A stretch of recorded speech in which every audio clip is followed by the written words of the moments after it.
Hello बच्चों। यहाँ लिखा है force F acts tangentially at the highest point of disk of mass m kept on the rough horizontal plane.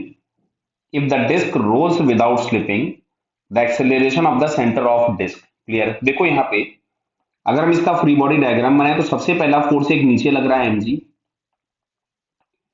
एक यहां से लग रहा होगा नॉर्मल रिएक्शन जो कि ऊपर की तरफ में होगा, एक फ्रिक्शन लग रहा होगा जो कि आगे की तरफ में होगा। सर आपको कैसे पता चला फ्रिक्शन आगे लग रहा है?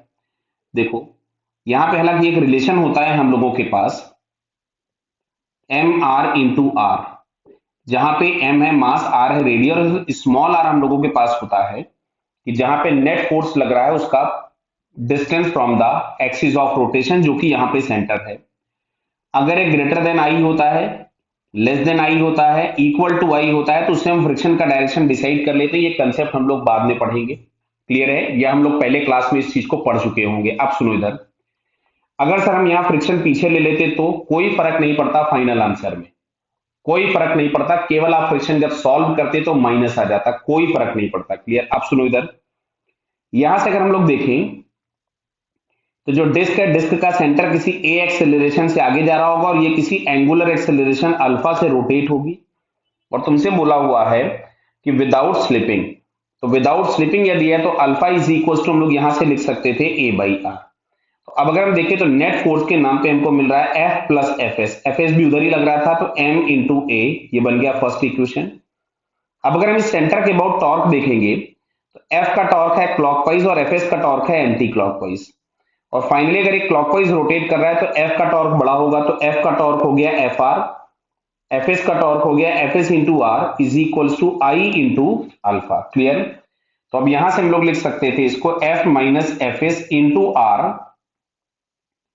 और आई हम लोगों को डिस्क दिया है ना, ये highest point force F is acting tangentially at the highest point. अच्छा यहाँ पे डिस्क लिखा हुआ था डायग्राम में। क्लियर है? तो डिस्क है तो ये हम लोगों के पास हो गया M R square by two, और अल्फा की जगह में लिख दिया ए बाई आर। इस आर से आर गया, इससे ये कैंसिल हो गया। क्लियर हो रहा बेटा क्या ये?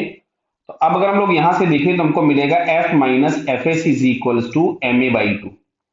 ये आ गया इक्वेशन नंबर 2। अब अच्छा इक्वेशन नंबर 1 और 2 दोनों ऐड कर दो। ऐड कर दोगे तो दिख रहा है यहाँ पे ये एफ एस प्लस है और यहाँ पे एफ एस माइनस है। दोनों ऐड करते ही एफ एस कैंसिल हो जाएगा, इधर मिलेगा 2f is equal to M A plus M A by two. तो ये हम लोगों के पास यहां से आ जाएगा 3ma/2 बराबर 2f।